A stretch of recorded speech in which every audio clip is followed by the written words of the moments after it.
अस्सलाम वालेकुम दोस्तों, हमारी आज की पॉडकास्ट में हमारे गेस्ट हैं हमाद खालिद साहब।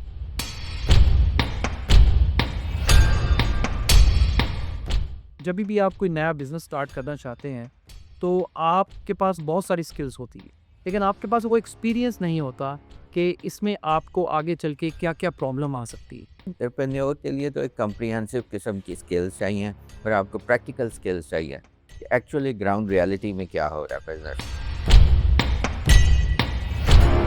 और यही वजह है कि पाकिस्तान में बहुत सारे यंग बच्चे उस तरह एंटरप्रेन्योर नहीं बन पाते। देखिए, जो फर्स्ट वाला आदमी है उसने तो अपना आगे लर्न ही कुछ नहीं किया, यूनिवर्सिटी से निकला है बेसिकली। जो उसको पास आता था वही है, जॉब कर रहा है, ना उसने कुछ सीखा है ना को आगे बढ़ने की कोशिश किया। वो तो करेगा बिजनेस तो एक डिजास्टर होगा। हमाद साहब एक बिज़नेस कोच हैं, एंटरप्रेन्योरशिप टीचर हैं और आज हम उनके साथ डिफरेंट टॉपिक्स के ऊपर बात करेंगे।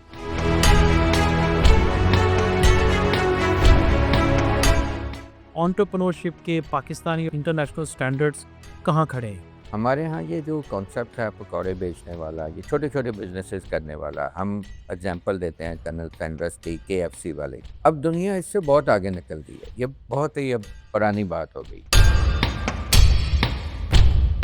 पाकिस्तानी एंटरप्रेन्योर्स और इंटरनेशनल एंटरप्रेन्योर्स, इनमें डिफरेंस क्या है और ये गलतियाँ कहाँ करते हैं पाकिस्तानी एंटरप्रेन्योर्स?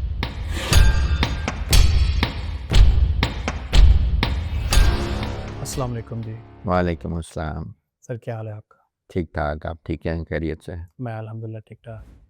सर आजकल के हवाले से आप कुछ बताना चाहें, बिजनेस पाकिस्तान, हालात, एंटरप्रेन्योरशिप, कुछ भी? जी, इस वक्त जो बिज़नेस के हालात हैं वो डिपेंड करता है कि कैसे आप उसको मैनेज कर रहे हैं चीज़ों को। कुछ बिज़नेसेस हैं वो बहुत अच्छे जा रहे हैं, बहुत प्रॉफिटेबल भी हैं, ग्रो भी कर रहे हैं, और कुछ जो बिज़नेसेस हैं वो वीक भी जा रहे हैं, लॉस में भी जा रहे हैं।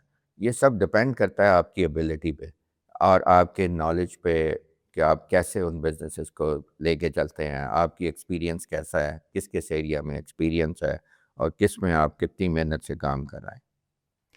हमारे जो कुछ दोस्त हज़रात हैं, कुछ मोटिवेशनल स्पीकर्स हैं, उनका जो फॉर्म ऑफ एंटरप्रेन्योरशिप है, पकौड़े बेच लें, रेहड़ी लगा लें, और जो इंटरनेशनली यूएसए में, यूके में या कनाडा में या दुनिया के किसी भी मुल्क में जो एंटरप्रेन्योरशिप के लेवल हैं या जिस तरह वहाँ पे काम होता है, आप उसमें क्या समझते हैं कि हम किस तरफ जा रहे हैं और वो लोग किस तरफ जा रहे हैं? कि बेसिकली मैं पिछले 30 साल से ग्लोबली काम कर रहा हूँ, ठीक है? मैंने बहुत सी कंट्रीज़ में काम किया, जापान, चाइना, यूएस, यूरोप। हमारे यहाँ ये जो कॉन्सेप्ट है पकौड़े बेचने वाला, ये छोटे-छोटे बिज़नेसेस करने वाला, हम एग्ज़ाम्पल देते हैं कर्नल सैंडर्स की, KFC वाले की। जी। अब दुनिया इससे बहुत आगे निकल गई है, ये बहुत ही अब पुरानी बात हो गई है। अब तो इतने एवेन्यूज़ हैं, नए एवेन्यूज़ इतने हैं, आईटी से लेके जिस भी इंडस्ट्री में आप उठा लें, ऑटोमेशन से लेके सर्विस इंडस्ट्रीज़ में देख लें आप, इतनी अपॉर्चुनिटीज़ हैं कि अब हमें उससे आगे बढ़ना चाहिए। दुनिया बहुत आगे निकल गई है, हमें भी उनके दुनिया के साथ चलना है, ना कि अपने आप को सिर्फ देखते रहना है। हमें अपने आप को एक बिगर पिक्चर में देखना है और उसके मुताबिक अपने जो बिज़नेसेस हैं वो स्टार्ट करने चाहिए। तो तब हम उसमें कामयाब होंगे, उसमें कोई नई चीज़ लेके आएँ, जद्दत लेके आएँ, बेहतर सर्विसेज़ दें। सर्विस लेवल आप किसी भी इंडस्ट्री या बिज़नेस का देख लें, वो भी बहुत उसकी सैटिस्फैक्शन लेवल बहुत कम है लोगों का। पब्लिक परसेप्शन देखें, उनकी क्या नीड्स हैं, उनकी प्रॉब्लम्स क्या हैं, उसको आइडेंटिफ़ाई करके अपने लिए जो बिज़नेस है उसको सेलेक्ट करें। बिल्कुल ठीक सर। सर किसी भी बिज़नेस को करने में उस बिज़नेस का आइडिया कितने परसेंट रोल अदा करता है और उस बिज़नेस को करने वाला जो फाउंडर है, वो कितने परसेंट उसका करैक्टर और उसकी जो सलाहियतें हैं, वो कितने परसेंट रोल अदा करती हैं? बेसिकली आई वुड से कि ये 50-50 है, ठीक है? उसकी वजह ये है कि आइडिया और जो काम आपने करना है, अगर आपने उसको प्रॉपर रिसर्च की हुई है, उसकी डिमांड है, नीड है, आप कोई प्रॉब्लम को सॉल्व कर रहे हैं, किसी की नीड्स को, सो ये 50% है। सेकंड 50% ये है कि आज आप जो फाउंडर है या उसके साथ टीम अटैच वो अपने कर रहा है, उसका क्या करैक्टर है, वैल्यूज़ क्या है, क्या वो ट्रस्टेबल है, उसका फेस वैल्यू क्या है, वो कितनी मेहनत से करता है, प्लस ये है कि उसकी अपनी स्किल्स क्या हैं। सिर्फ यही नहीं स्किल्स हैं कि जी आप अगर आईटी का कोई काम शुरू कर रहे हैं, आईटी की स्किल्स होनी चाहिए। आपको फाइनेंस की भी स्किल्स और नॉलेज एक्सपीरियंस होना चाहिए कि अगर इस पे इन्वेस्ट करना है, पैसा लगाना है इस प्रोजेक्ट पे, तो इसका पे बैक पीरियड क्या होगा, इसकी आरओआई क्या होगी, क्या ये एक स्केलेबल बिजनेस मॉडल है कि नहीं। क्योंकि बहुत से बिजनेस मॉडल है हम लोग स्टार्ट कर लेते हैं, हम ये नहीं सोचते हैं कि ये आइंदा स्केलेबल भी है कि बस वो हमेशा छोटा सा ही रहेगा। हुँ, कुछ अरसे बाद हमें याद आता है कि ये तो अब इसमें हुँ, ग्रोथ नहीं हो सकती, ग्रोथ नहीं हो रही है, ये प्रॉब्लम है। फाइनेंस है, सेल्स है, आपको सेल्स मार्केटिंग की जो है एक वो एक अलग बिल्कुल फील्ड है, उसका नॉलेज होना चाहिए। फाइनेंस जैसे है, फिर इनोवेशंस, क्रिएटिविटी आपने कैसे लानी है, कुछ डिफरेंस क्रिएट करेंगे जो बाकी बिजनेसेस हैं उनसे डिफरेंट तरीके से, बेटर तरीके से आप सर्व करेंगे कस्टमर को, उनकी बेहतर प्रॉब्लम्स को, नीड्स को सॉल्व करेंगे, तो तभी बिज़नेस चल सकेगा। और फिर इसमें जो नेक्स्ट स्टेप आएगा वो है सस्टेनेबिलिटी का। वो आपकी जो ओनर है या टीम है उसकी मैच्योरिटी पे डिपेंड करेगा कि वो कंसिस्टेंटली आपको एफर्ट करनी है, आपको डे एंड नाइट एफर्ट करनी है, तब जाके बिज़नेस आगे चलेंगे। आप होता ये है कि पहले 6 मंथ्स, 1 ईयर बड़े जोश के साथ हमारा बिज़नेसमैन काम करता है। फिर वो इंटरेस्ट लूज़ कर जाता है या डाइवर्ट होना शुरू कर देता है, तो इवेंचुअली बिज़नेस भी बैठना शुरू कर देता है। सो बिज़नेस बिल्कुल। के लिए आपको consistency, year after year, sustainability, और हमेशा आपको सोचते हैं कि इसको मैं स्केल अप कैसे करूँ। तो सर ये जो इतने ट्रेड्स बताए हैं एक बंदे के अंदर होने चाहिए एंटरप्रेन्योर बनने के लिए और बिज़नेस स्टार्ट करने के लिए, उसको सक्सेसफुल बनाने के लिए, ये बंदे तैयार कहाँ होते हैं? कौन-सी यूनिवर्सिटी तैयार करती है बंदे? अभी तक तो कोई यूनिवर्सिटी तैयार नहीं करती। मैं बहुत सी यूनिवर्सिटीज़ में जाता भी हूँ, उन्हें डिस्कशंस भी होती हैं, उनसे यही कहता हूँ कि एंटरप्रेन्योर के लिए तो एक कम्प्रिहेंसिव किस्म की स्किल्स चाहिए, पर आपको प्रैक्टिकल स्किल्स चाहिए कि एक्चुअली ग्राउंड रियलिटी में क्या हो रहा है बिज़नेस में। सिर्फ जो बुक्स में लिखा है या जो बाहर के केस स्टडीज़, हार्वर्ड के केस स्टडीज़ बड़े मशहूर हैं। इट्स वेरी गुड, उनको भी पढ़ना चाहिए, सीखना चाहिए उनसे भी। लेकिन जो ग्राउंड रियलिटी है, लोकल केस स्टडीज़ हैं, लोकल काम के तरीके क्या हैं, आपको दूसरे लफ्ज़ों में हम कहते हैं स्ट्रीट स्मार्ट होना पड़ेगा अगर आपने एंटरप्रेन्योर बनना है तो। सो आपको ये नॉलेज स्ट्रीट से ही मिलेगा, लोगों से मिलेगा। अब और इसकी वैसे नीड भी बहुत ज़्यादा है कि हम प्रैक्टिकली इस चीज़ की तरफ तवज्जो दें और हमारी यूनिवर्सिटी या कोई ऐसे अदारे बने जो इसकी ट्रेनिंग्स दें। और लोगों को भी ट्रेनिंग्स लेनी होगी, वरना फ्यूचर जो है वो बहुत फास्ट हो गया है। उसके चैलेंजेस बहुत ज़्यादा हैं और बहुत डिफरेंट है, और उसके लिए अपने आप को तैयार करना बहुत ज़रूरी है। ठीक है। तो सर डिग्री ले ली मैंने यूनिवर्सिटी से। अब मैंने डिग्री ली आईटी की। अब उसके बाद मैं जॉब करूँगा या मैं बिज़नेस करूँगा, ये मैं अपनी सोसाइटी के हिसाब से डिसाइड करता हूँ। मैंने एक सेशन ले लिया किसी भी मोटिवेशनल स्पीकर का या बिज़नेस कोच का या किसी का भी। उन्होंने कहा बिज़नेस करो तुम। अब मैं निकल पड़ा बिज़नेस करने। लेकिन मेरे पास सिवाय उस डिग्री में जो मुझे पढ़ाया गया है या जो मैंने अपने इर्द-गिर्द देखा है, उसके अलावा तो कोई स्किल नहीं है। ना मुझे सेल्स आती है, ना फाइनेंशियल लिटरेसी है मेरे अंदर, ना मुझे बाकी चीज़ों की समझ है कैसे कर डिसीज़न मेकिंग भी नहीं है, स्ट्रेस में कैसे डिसीज़न मेकिंग करनी है, वो भी आइडिया नहीं है मुझे। मैं वो बिज़नेस नहीं कर पाऊँगा। लेकिन फिर भी हमारे बिज़नेस कोच हर बच्चे को ये कहते हैं कि यूनिवर्सिटी तुमने पढ़ ली, अब तुम फ्रीलांसर बन जाओ, अपना खुद का बिज़नेस करो, अब तुम ये कर लो। आप कैसे देखते हैं इस पूरे सिनेरियो को? ये हमारे लिए ना एक बहुत ही चैलेंजिंग किस्म की सिचुएशन है। ख्वाहिश भी है लोगों की बिज़नेस करने की, मोटिवेशन में लोगों को हम कहते भी हैं फ्रीलांसर्स भी बने, दूसरा भी बने। हुँ, मेरा सबसे एक ही सवाल होता है कि मुझे बताएं कौन सी कौमें, कौन सा मुल्क फ्रीलांसर्स की बेस पे तरक्की किया है जिसने। हुँ, तरक्की कैसे कर की हैं कौमों ने? ऑर्गेनाइजेशंस बनाई हैं, बिज़नेसेस बनाए हैं, उनको ग्रो किया है, बड़े प्रोजेक्ट्स वही अंडरटेक कर सकते हैं। जब वो ऑर्गेनाइजेशंस और बनती हैं, उसमें हर किस्म का एक्सपर्ट होता है, तो हुँ, तब वो ग्रो करती हैं। इंडिविजुअली जो है इतना आसान नहीं है बिज़नेस स्टार्ट करना, कहना और मोटिवेट करना तो बहुत आसान है, प्रैक्टिकली इसी वजह से आप देखें ना बिज़नेस के लॉसेस कितने होते हैं, फेलियर रेशो बहुत ज़्यादा है। उसकी वजह ये है कि हमारे पास वो तमाम स्किल्स होती नहीं हैं जिसकी बे जो जिसकी ज़रूरत है। हुँ। So this is the biggest problem. So ज़रूरी नहीं है कि आप बिज़नेस ही स्टार्ट करें, आप एज़ फ्यूचर की जो नीड है हमारी कंपनीज़ की, जॉब्स की, हर इंसान जो जॉब कर रहा है उसको भी एंटरप्रेन्योर बनना पड़ेगा।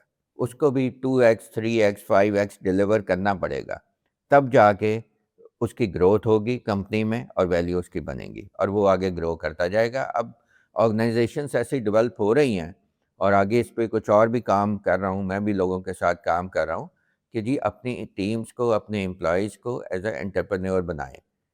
रिसोर्सेज आप प्रोवाइड करें, उनको as a opportunity as a entrepreneur दें, ताकि एक अच्छी ऑर्गेनाइजेशंस बड़े स्केलेबल बिजनेसेस बन सकें, जो हम फिर उनको ग्लोबल लेवल पे लेके जा सकें। आज आप देख लें हमारे पड़ोसी मुल्क हैं या दूसरे हैं, वो छोटे छोटे बिजनेसेस ग्रो करके मल्टीनेशनल्स बन गए। हमारे यहाँ एक दो जनरेशन से आगे बिजनेस ही नहीं चलता। एक तो अपने इख्तलाफात की वजह है, दूसरा उनका स्ट्रक्चर ही ठीक नहीं है। अब हमें इन स्ट्रक्चर्स को अपडेट करना पड़ेगा, मॉडर्न जो रिक्वायरमेंट है उसके मुताबिक स्ट्रक्चर डेवलप करने पड़ेंगे। सर ये बहुत ही डिफरेंट बात की आपने। नॉर्मली ये हम आम नहीं सुनते कि within the organisation entrepreneurs बनने चाहिए। थोड़ा-सा इसको ज़रा एलैबोरेट करेंगे कि ये क्योंकि सुनने वाले थोड़े कन्फ्यूज़ भी हो सकते हैं, क्योंकि मुझे तो आइडिया है बट वो कन्फ्यूज़ हो सकते हैं कि एक ऑर्गेनाइज़ेशन ऑलरेडी बनी है, लोगों को लगता है कि एक ऑर्गेनाइज़ेशन को बनाने वाला एक बंदा एंटरप्रेन्योर है, बाकी सब एम्प्लॉइज़ हैं। तो थोड़ा-सा इसको ज़रा एलैबोरेट कर दें। देखिए, हर इंसान को ओनरशिप अपने काम की लेनी पड़ेगी। जो भी डिपार्टमेंट को हेड कर रहा है या जहाँ भी काम कर रहा है, he has to be innovative भी होना पड़ेगा, नए आइडियाज़ के साथ अपनी प्रोडक्टिविटी, एफिशिएंसी बढ़ानी पड़ेगी, उसको एक बिज़नेस मॉडल बनाना पड़ेगा। तो तब जाके वो ग्रो कर सकती है ऑर्गेनाइजेशन, या उसकी अपनी ग्रोथ भी उसी के साथ लिंक होनी चाहिए कि ऑर्गेनाइजेशंस को भी फिर उनका ख्याल रखना होगा। जी। ठीक है? अगर आप जस्ट जाएँ, टाइम पास करें, जो बहुत से लोग हमारे करते हैं, तो वो फिर एंटरप्रेन्योर नहीं बन सकते। फिर कंपनीज़ भी उनका ख्याल नहीं रखती। सो जो अच्छे हैं, आज भी ग्रो कर रहे हैं, इवन उन्होंने जॉब्स पे उनकी आप इनकम लेवल्स देखें बहुत ज़्यादा है। बिज़नेसेस से ज़्यादा इनकम भी वो कमा रहे हैं, जी। जॉब में। जी, ऐसे ही। वो उसकी वजह ये है कि वो एज़ एंटरप्रेन्योर काम कर रहे हैं, वो डिलीवर कर रहे हैं, बिज़नेस वैल्यू क्रिएट कर रहे हैं बिज़नेस के लिए। हुँ। आप भी वैल्यू क्रिएट करेंगे, नए आइडियाज़ लाएँगे, उसको इम्प्लीमेंट करेंगे, आपके पास सारे रिसोर्सेज़ हैं, बाकी अपनी कंपनी को साथ मिला के एज़ अ टीम वर्क काम करेंगे, तो उसके जब रिज़ल्ट आएँगे, तो वो बहुत अच्छे आएँगे। तो हुँ। बेसिकली इस तरह करके हमें अपनी सोच को बदलना होगा। सर 2 सिनेरियोज़ हैं। एक ब बंदा वो है जो कि सुबह जॉब पे जाता है और शाम को सिर्फ़ छुट्टी होने का इंतज़ार करता है और घर आ जाता है, एंड देन वो फिर अपना मूव अराउंड करता है दोस्तों में इधर-उधर। दूसरा बंदा जो है वो जैसे आपने बताया कि विदिन द ऑर्गेनाइज़ेशन एक एंटरप्रेन्योरियल माइंडसेट रखता है और वो वहाँ पे तरक्की करता है। वो ऑर्गेनाइज़ेशन को भी फ़ायदा पहुँचाता है और अपने करियर को भी। ये दोनों लोग अगर जॉब छोड़ दें और अपना बिज़नेस स्टार्ट करें, तो कौन-सा बंदा जल्दी सक्सेसफुल होगा? देखिए, आप जो फर्स्ट वाला आदमी है, उसने तो अपना आगे लर्न ही कुछ नहीं किया। यूनिवर्सिटी से निकला है बेसिकली, हुँ। जो उसके पास आता था वही है, जॉब कर रहा है, ना उसने कुछ सीखा है, ना कोई आगे बढ़ने की कोशिश की है। हुँ। उसने ना अपनी हैबिट्स को डेवलप किया है, जो कि एक सक्सेसफुल बिज़नेसमैन के लिए होती है, जी। ठीक है? ना उसने स्किल्स ली हैं, जो सारी ये जो आगे मैंने बात की, financial skill, selling skill, as a business mindset, acumen, कुछ भी उसने डेवलप नहीं किया। हुँ। अपने आप को तैयार ही नहीं किया। वो तो करेगा बिज़नेस, तो एक डिज़ास्टर होगा। डेफ़िनिटली। ठीक है? और जो एक एंटरप्रेन्योर के तौर पे काम करता रहा है, उसके चांसेस ऑफ सक्सेस बहुत ज़्यादा है। ठीक है? जी। उसने, क्योंकि ये वो शख्स हैं जो कंटिन्यूअसली लर्न करने की भी कोशिश करते हैं एक-दूसरे से, क्वालिफ़िकेशन भी इम्प्रूव करते हैं, स्किल्स को भी ऐड करते हैं, अलाइड फ़ील्ड जो उनके नहीं भी होते हैं, उन पे उनका जी, नॉलेज और स्किल्स भी लेते हैं, टीम बिल्कुल। वर्क भी बनाते हैं, अपने कनेक्शंस भी बनाते हैं, तो वो कामयाब होते हैं। अब जैसे फ्यूचर में जैसे एआई का दौर आ रहा है, तो फर्स्ट वाला सिनेरियो है जो लर्न नहीं कर रहा है, सिर्फ जा रहा है और वापस आ रहा है, आई एम अफ्रेड उसके लिए बहुत ज़्यादा चैलेंजेस हैं। उनके ऑब्सोलीट लिए हो जाएगा। ऑब्सोलीट हो जाएगा, जॉब्स उनके लिए ख़त्म हो रही हैं और उनके लिए बहुत मुश्किल है। वो कौन-सी हैबिट्स हैं जो आप समझते हैं कि एक अच्छा एंटरप्रेन्योर अपने अंदर ऐड करे, अपनी डेली रूटीन के अंदर ऐड करे, तो वो बहुत फ़ायदा देंगे? देखिए, इसमें स्टार्ट होता है पॉजिटिविटी से। ठीक आप है। पॉजिटिव हों और दूसरों को सपोर्ट करें, दूसरे को भी करें और ख़ुद भी अपने आप को ग्रो करने की कंटिन्यूअसली कोशिश करें। अपने गोल्स बनाएँ, टारगेट्स बनाएँ और फिर उनको उसको मॉनिटर भी करें। अपने रिज़ल्ट्स को मॉनिटर करें और सबसे बड़ा जो टूल है कोई भी चीज़ लर्निंग का, वो है सेल्फ इवैल्यूएशन। कि हम्म, अपना आप को वैल्यूएट करें कि जो कल का दिन है उसमें मैंने क्या गलतियां की, क्या मैं बेहतरी और कर सकता था, हम्म, क्या अच्छी चीज़ें की, जिसमें अच्छा किया तो अप्रिशिएट भी करें। और अब हर अपने नए दिन को पिछले दिन से बेहतर करने की कोशिश करें। हम्म, ये अगर आप में एक हैबिट और सोच डेवलप हो गई कि मैंने आगे बेहतर करना है, लोगों की भी खिदमत करनी है, उनको भी सर्व करना है, अपने बिजनेस को भी ख्याल करना है, उसको भी ग्रो कराना है, अपनी फैमिली का भी ख्याल रखना है, तो ये एक पूरा कम्प्रिहेंसिव पैकेज है जो कि आपको अपनी हैबिट्स में बिल्ड करना पड़ेगा। और सबसे और अनदर फैक्टर है जो हम नॉर्मली इग्नोर कर देते हैं, वो अपनी सेहत है। हम्म, सेहत का भी ख्याल रखना होगा, एग्जैक्टली। ठीक है। और अनदर थिंग कि जी आपको एक्सपोजर लेना होगा दुनिया का, हम्म, बड़ा सोचना होगा, देखना होगा दुनिया किस स्पीड से चल रही है, वो क्या क्या डेवलपमेंट कर रही है। आप सिर्फ उसको लाहौर के लेवल पे, पाकिस्तान के लेवल पे नहीं देख सकते, हम्म। फिर आप बहुत पीछे रह जाएंगे। आपको ग्लोबली देखना है और देखना है कि उसमें मैं अपने लिए कैसे अपॉर्चुनिटीज़ क्रिएट करूँ। सर, हम हमारे लोगों के पास बहुत सारे आइडियाज़ हैं। हर बंदे जिसको भी आप जिससे भी बात कर लेंगे उसके पास आपको 50-100 आइडियाज़ मिलेंगे और वो इतने सक्सेसफुल आइडियाज़ हैं कि उन्हें हवाई महल महल बनाए हुए हैं, हवाई महल बनाए हुए हैं और जब प्रैक्टिकली उनको करने की बात आती है तो वो उनसे नहीं होता। ये कैसे चेंज होगा? हम प्रैक्टिकल कितने होंगे, कब होंगे, कैसे होंगे? अच्छा, आपको पता है कि चाइना की जो अगर सिंगल मोस्ट अगर आप मुझसे पूछेंगे ना सक्सेस का राज क्या है, हुँ, तो वो मैं कहूँगा उनकी एग्जीक्यूशन है एग्ज़ैक्टली। और उनकी स्पीड ऑफ एग्जीक्यूशन है, ठीक है। पाकिस्तानी हम इसमें बहुत लैग कर रहे हैं। हुँ, हमारी एग्जीक्यूशन बहुत है, हम ख्याली पुलाव तो बहुत बनाएंगे, आइडियाज़ भी बहुत देंगे, लेकिन इम्प्लीमेंट नहीं हम कर पाते। हुँ, ये हमें अपनी ना ये एक सिस्टमेटिकली इसको हमें इम्प्रूवमेंट करनी पड़ेगी। ये कोई एक दिन में इम्प्रूवमेंट नहीं होती, ये माइंडसेट भी है और हैबिट्स भी इसमें डेवलप करनी है। इसमें लर्निंग की ज़रूरत है कि आप प्लान किस तरह बनाने हैं, उसको एग्जीक्यूट कैसे करने हैं। ये एक पूरा एक सिस्टम है, एक फ्रेमवर्क्स हैं जिस पे हम काम करके इसको इम्प्रूव कर सकते हैं। चाइनीज़ ने वो लीडरशिप से ज़्यादा एग्जीक्यूशन पर तवज्जो देते हैं, जी। क्योंकि लीडर्स तो फ्यू चाहिए दुनिया में हुँ, या कंपनी में, ज़्यादा तो एग्जीक्यूटर्स चाहिए, तब कंपनी कामयाब होगी। अब यहाँ देख लें, हमारा जो अगर हम प्रोजेक्ट एग्जीक्यूट भी करते हैं तो टाइमली कंप्लीशन नहीं होती, एग्ज़ैक्टली। वो एग्जीक्यूशन का प्रॉब्लम है, ठीक है। उसमें डीरेल भी हो जाते हैं, प्लान्स तो बहुत होते हैं लेकिन इसी वजह से उन्हें, क्योंकि हमारी एग्जीक्यूशन बहुत वीक है। यूनिवर्सिटीज़ के करिकुलम जो भी पढ़ाते हैं वो यूनिवर्सिटी के अंदर और एचईसी जो कर रही है, आप सैटिस्फाइड हैं? मैं तो बिल्कुल सेटिस्फाई नहीं हूँ। हुँ, बहुत सी चीज़ें डेवलपमेंट होने वाली हैं, मैं यूनिवर्सिटीज़ जाता हूँ, उनको बताता भी हूँ, वाइस चांसलर यूईटी से, लम से, ये पंजाब यूसीपी और मुख्तलिफ गिफ्ट यूनिवर्सिटी, हुँ, मुख्तलिफ लोगों की हाई अप से मेरी होती है। मैं एग्ज़ाम्पल देता हूँ आपको, एक दो एग्ज़ाम्पलें दे देता हूँ इस सिलसिले में। कोई भी आपने प्रोडक्ट एक्सपोर्ट करनी है, उसकी अब सर्टिफ़िकेशन ज़रूरी है, जी, वो आईईसी स्टैंडर्ड्स पे होती है। जी। आप हमारी किसी भी यूनिवर्सिटी में आईईसी स्टैंडर्ड नहीं पढ़ाए जाते थे। तो हुँ, मैं 2 साल से एफ़र्ट कर रहा हूँ कि यूनिवर्सिटीज़ को कि जी इंजीनियर्स को आईईसी स्टैंडर्ड की अवेयरनेस दें, उन्हें नॉलेज दें, कंप्लायंस कैसे करनी है, हुँ, फिर प्रोडक्ट डेवलपमेंट उसकी बेस पे कैसे होनी है। सो जाके अब कहीं जाके कुछ थोड़ा बहुत उस पे काम शुरू हुआ है, लेकिन अभी भी प्रॉपर तौर पे वो स्टैंडर्ड्स नहीं पढ़ाए जाते। हुँ, so that's a practical need of the किसी भी ऑर्गेनाइजेशन जिसने इंटरनेशनली ग्रो करना है। तो हमें एज अ इंडस्ट्री में जब बच्चे हमारे पास आते हैं तो हमें उसमें उनको बड़ा टाइम लगता है सिखाने में। हुँ, दूसरा, आप हमेशा से आपको पता है पाकिस्तान की प्रॉब्लम रही है, हम एक्सपोर्ट की बात करते हैं, एक्सपोर्ट की।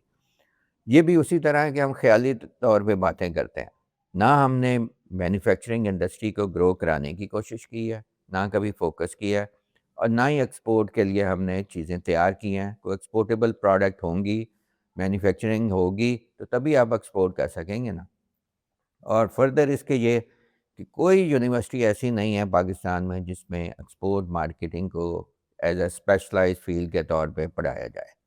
हुँ। जनरल सेल्स तो पढ़ाई जाती है, किसी ने एक्सपोर्ट, मार्केटिंग या सेल्स पढ़ाने की कोशिश ही नहीं की, बताने की कोशिश ही नहीं की, ठीक है? ये मैं आपने यूनिवर्सिटी में जाके बता रहा हूँ लोगों को कि हुँ, यार हमें, लोग मुझसे माँगते हैं कि यार एक्सपोर्ट की आप बात करते हैं, एक्सपोर्ट को प्रमोट करते हैं, एनकरेज करते हैं, बंदे भी हमें दें जो एक्सपोर्ट कर सकें, जी, जी। तो हमारे पास है ही नहीं है। जो हम एक अक्सर बात सुनते हैं कि पाकिस्तान में बहुत टैलेंट है, ढूँढने की ज़रूरत है, निखारने की ज़रूरत है। वाक़ई है या सिर्फ़ बात है? मुझे तो लगता है नहीं है टैलेंट। देखिए, टैलेंट तो है लेकिन वो रॉ टैलेंट है। उसको अभी हमने वो तो कभी पूरी उसको दुनिया में है ना, अब पॉलिश नहीं किया। आबादी के पूरी नाम दुनिया में को है, हाँ, आबादी के नाम डेफ़िनेटली पे पूरी दुनिया में टैलेंट पड़ा हुआ है। टैलेंट। लेकिन आबादी टैलेंट कैसे हो सकती है? मतलब टैलेंट तो होता है किसी न किसी चीज़ में ख़ास इल्म और ख़ास स्किल को हम टैलेंट कहेंगे ना। वो बेशक रॉ हो या वो तराशा हुआ हो। क्या पाकिस्तान में वाक़ई टैलेंट मौजूद है हर चीज़ को? जी, इमरान साहब आपने बात बिल्कुल ठीक की है। हमारे पास लोग हैं, हमें उसको टैलेंट में कन्वर्ट करना है। ये फर्स्ट स्टेप होता है किसी भी नेशंस का कि जी वो टैलेंट जो है उसको मैक्सिमम प्रोड्यूस करती है। उसमें प्रायोरिटी भी लगाई जाती है कि किस एरिया में हमने टैलेंट को डेवलप करना है और फिर उसको पॉलिश करके टैलेंट के भी लेवल्स हैं बेसिकली। हुँ। बेसिक लेवल है या हाई स्किल्ड लेवल है। तो वो हमने प्रोड्यूस करने हैं और फिर दुनिया में हमने उसका हम सेल करना है सेल उसको करना है टैलेंट को। उसको। प्रोडक्ट्स भी आप सेल कर सकते हैं लोकल बना टैलेंट भी के सेल यहाँ पे करना और टैलेंट भी सेल कर है। सकते जी। हैं। सर आप बच्चों से मिलते हैं, यूनिवर्सिटीज़ भी जाते हैं, आपके पास बहुत सारे स्टूडेंट्स भी आते होंगे। आपको क्या लगता है कि वो कौन-सी एक ऐसी चीज़ है जिसकी कमी है हमारे लोगों में? वो जो आपको बहुत शिद्दत से फ़ील होती है लोग जब जब भी लोगों से इस वक़्त तो सबसे ज़्यादा जो है ना वो है होप नहीं है उनमें, उम्मीद नहीं है, उनको कुछ नज़र नहीं आ रहा पाकिस्तान में। अच्छा। वो कहते हैं कि जी जॉब्स नहीं है, बिज़नेस अपॉर्च्युनिटीज़ उस तरह नहीं है, इसीलिए वो बाहर जाने की कोशिश करते हैं। हुँ।